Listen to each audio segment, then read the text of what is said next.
Olá, Altezas Reais, corte do canal Princesas Reais, bem-vindo a mais um vídeo da nossa playlist Príncipes Reais. Bem-vindo à biografia de Miguel Maria do Patrocínio João Carlos, Francisco de Assis Xavier de Paula Pedro de Alcântara, Antônio Rafael Gabriel Joaquim José, Gonzaga Evaristo de Bragança, simplificando, Dom Miguel I de Portugal. Você pode chamá-lo também de o absolutista ou tradicionalista, ou também de usurpador. Antes de aprendermos mais sobre ele, te convido a colaborar com o nosso trabalho, registrar o seu apoio ao canal. É simples, rápido e muito importante para nós. Peço também que você verifique sua inscrição, veja se está tudo direitinho e não esqueça de ativar o sininho das notificações. E vamos à nossa história de hoje. Sétimo filho e terceiro menino de Dom João VI e Dona Carlota Joaquina de Bourbon, Dom Miguel nasceu em 26 de maio de 1801 e recebeu o título de prior do Crato. Nasceu no Palácio Real de Queluz, no município de Sintra, no distrito de Lisboa. Dom Miguel usou também os títulos de Senhor do Infantanato e Duque de Beja. Foi ainda feito senhor de Samora Correia pelo seu pai. Samora Correia é uma cidade portuguesa, no município de Benavente. Nasceu na dinastia de Bragança, também chamada de Brigantina, a quarta e última dinastia de reis e rainhas portugueses, que reinou em Portugal entre 1640 e 1910. Seus irmãos mais velhos eram Maria Teresa, princesa da Beira, Francisco, príncipe da Beira, Maria Isabel de Portugal, Pedro I do Brasil e IV de Portugal, Maria Francisca e Isabel Maria. E as duas irmãs mais novas eram Dona Maria da Assunção e Dona Ana. O primeiro filho de Dom João VI, Dom Francisco Antônio, príncipe da Beira, falecera na infância. Segundo biógrafos da família imperial, Dom Miguel I era fruto de uma relação adúltera de sua mãe. Tais fontes teorizam que o príncipe, na verdade, poderia ser filho do Marquês de Marialva, do jardineiro do palácio, ou até mesmo de um serviçal. Para os teóricos da conspiração, Dom João VI afirmava que não teve relações sexuais com sua esposa por mais de 2 anos, antes do nascimento do menino. O rei, no entanto, nunca anulou seu casamento com a rainha consorte, indicando que não tinha quaisquer dúvidas sobre a paternidade do príncipe. Desde muito cedo, era evidente a preferência que sua mãe tinha pelo infante Dom Miguel. Por sua vez, ele também era muito chegado a ela, que exerceu enorme influência sobre ele por toda a vida. Raramente, o pequeno Miguel era repreendido. A 21 de novembro de 1806, a França havia decretado bloqueio continental, pretendendo isolar a Inglaterra dos seus aliados, rompendo assim a sua rede comercial. Portugal, como velho aliado da Inglaterra, recusou-se a aderir. Como represália, Napoleão enviou o general Junot para Portugal, à frente de um exército, a fim de depor Dom João VI, na altura ainda príncipe regente, devido à sua mãe Dona Maria I ter sido considerada incapaz de governar. Como o reino de Portugal já não gozava do estatuto grandioso que outrora tivera, não tinha nenhuma possibilidade de enfrentar os exércitos de Napoleão, sendo esta uma das principais razões que levaram à transferência da corte portuguesa para o Brasil. Na época, Dom Pedro tinha 10 anos e Dom Miguel era um menino de 6 anos. Depois de uma breve passagem por Salvador, na Bahia, a esquadra real chegou ao Rio de Janeiro a 8 de março de 1808. Em 20 de março de 1816, com a morte da rainha Dona Maria I, abre-se o caminho para o príncipe regente assumir o trono do Reino Unido de Portugal, Brasil e Algarves. Como se não bastasse os conflitos internos no seio familiar, Dom Miguel viveu num período caótico e marcado por profundas mudanças, tanto a nível social quanto político. No Brasil, ele fixou residência no Rio de Janeiro, mais propriamente em um casarão que ficou conhecido como Palácio de São Cristóvão. Dom Miguel manteve contato constante com as camadas mais baixas da sociedade durante sua estadia no Brasil, ao ponto de até mesmo desenvolver um sotaque carioca. Também sabemos, por meio de testemunhos de contemporâneos, que Dom Miguel era dono de uma personalidade forte e dominadora e que fazia questão de manter uma forte vigilância sobre as irmãs.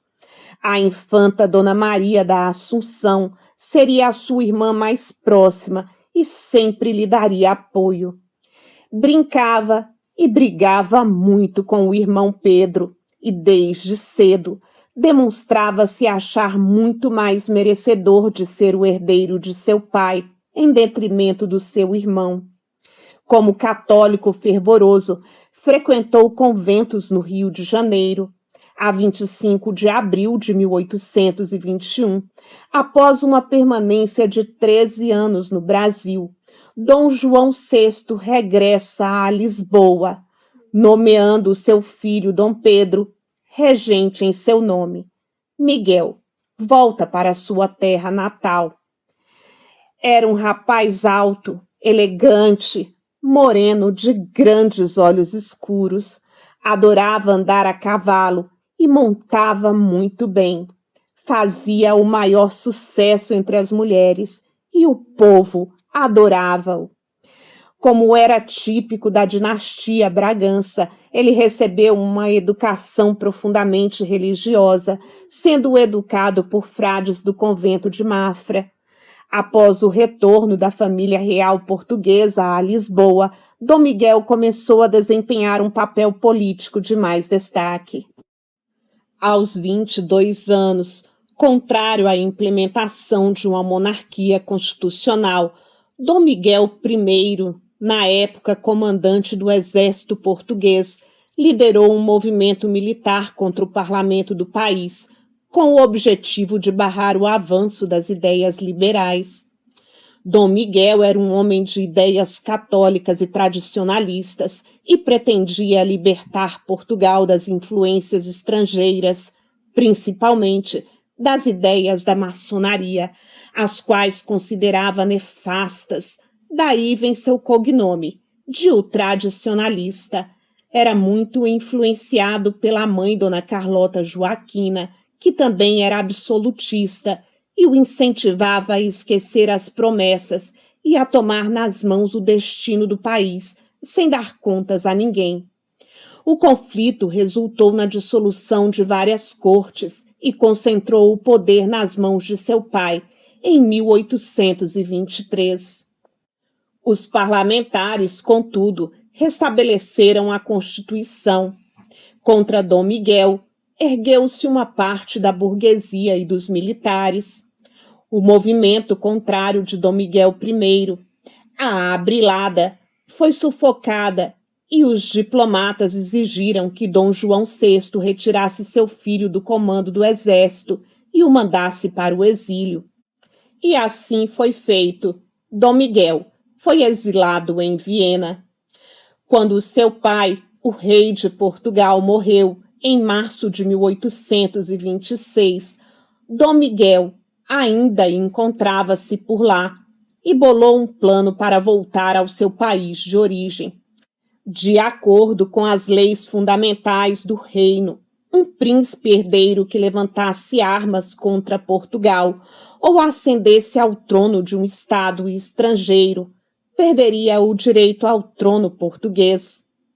Fiando-se nessa ideia, já que Dom Pedro I já era o imperador do Brasil, ele achava-se o verdadeiro e legítimo herdeiro da coroa portuguesa. De acordo com esta interpretação, Dom Miguel seria o legítimo sucessor de Dom João VI, vindo a ser legitimado pelas cortes em 10 de março de 1826. Mas para que ele pudesse reinar, ainda havia um obstáculo: seu irmão mais velho, Dom Pedro. Convidado para assumir o trono português, Dom Pedro I, que encontrava-se no Brasil, abdicou da coroa em favor da sua filha, Dona Maria da Glória.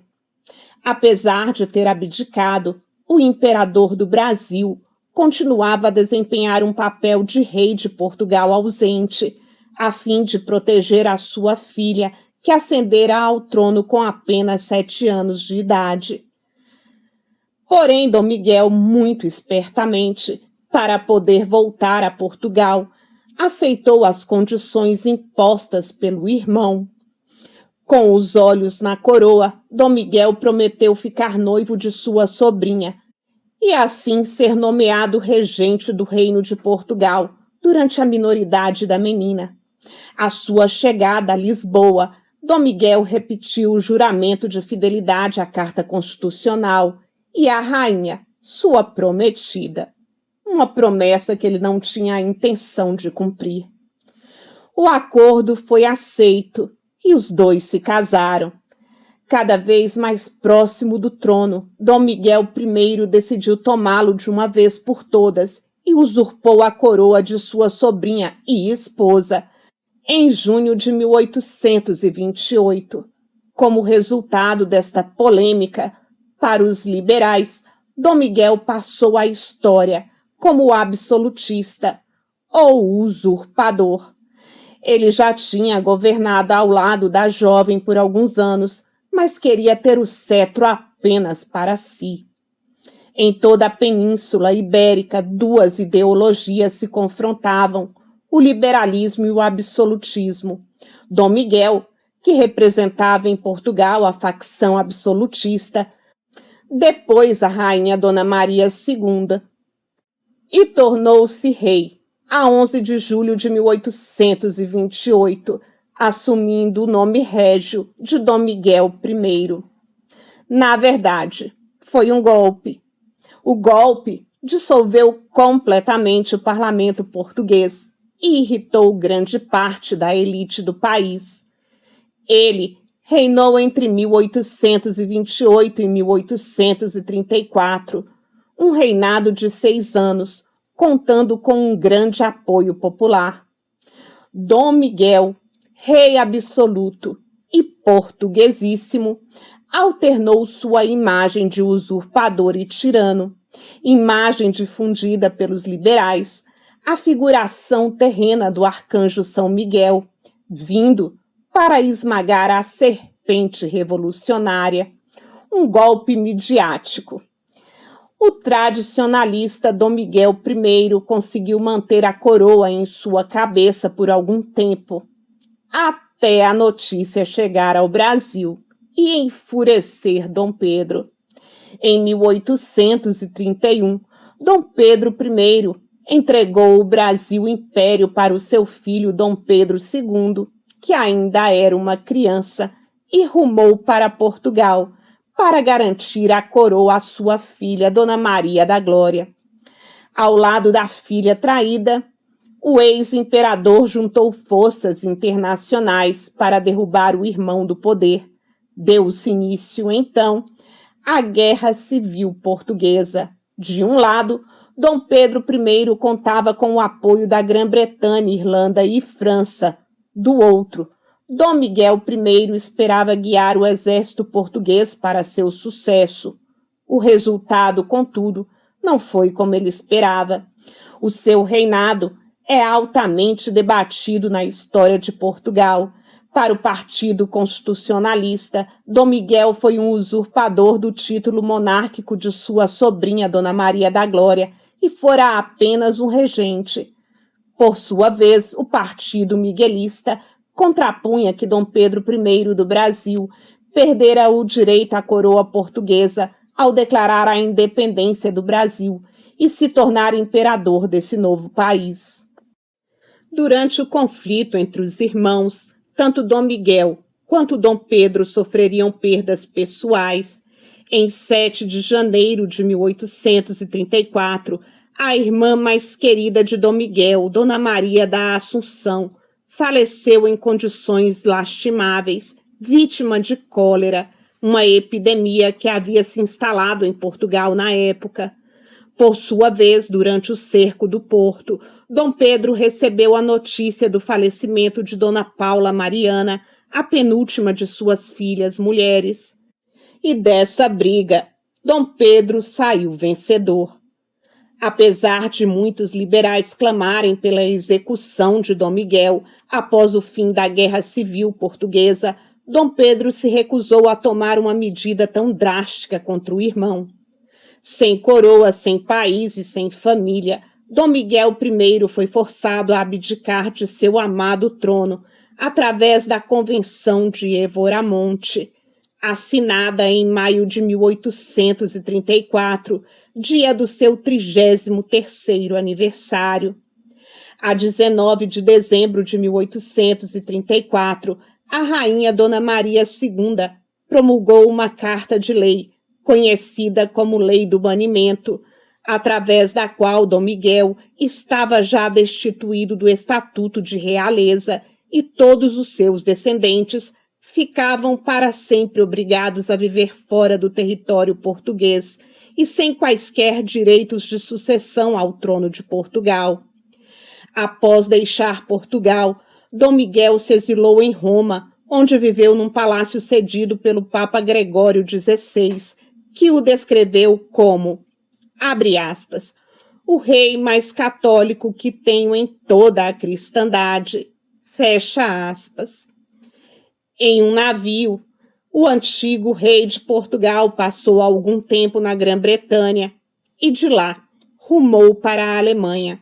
Algumas fontes dizem que durante esse período ele teria tido 2 filhas ilegítimas, porém não há muitos detalhes sobre o assunto.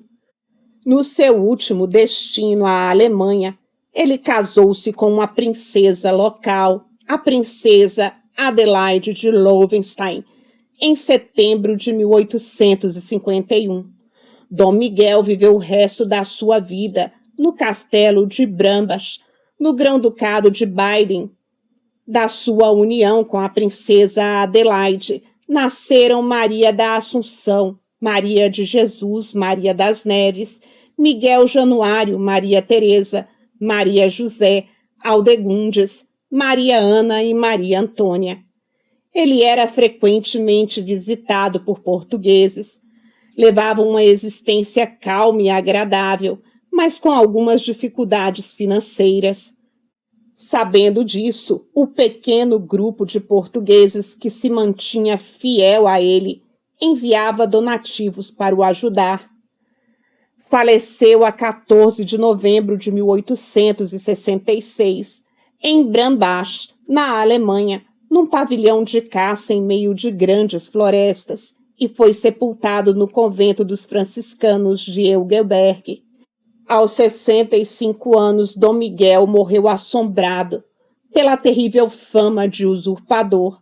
E o pior, nunca voltou ao seu tão amado reino de Portugal. Seus filhos alemães poderiam voltar ao país, mas nunca teriam o direito de reivindicar o trono português. A lei do banimento do ramo miguelista foi revogado pela Assembleia Nacional em 27 de maio de 1950, permitindo o regresso a território português dos descendentes de Dom Miguel. Muito da sua luta pela legitimação do Reino de Portugal esmoreceu, apesar da continuidade que lhe foi dado posteriormente pelo seu filho Miguel Januário de Bragança e por alguns apoiadores. O seu corpo foi levado a Lisboa de avião, já durante a República, em 5 de abril de 1967, para ser solenemente trasladado juntamente com a sua consorte para o panteão da dinastia de Bragança, no mosteiro de São Vicente de Fora. Fruto das alianças matrimoniais dos seus filhos, na descendência do rei Dom Miguel I, contam-se entre as famílias reais presentemente reinantes o rei dos belgas, o grão-duque de Luxemburgo, e o príncipe de Liechtenstein, e entre os não reinantes, os chefes das casas reais da Itália, Áustria, Hungria, Romênia e Baviera.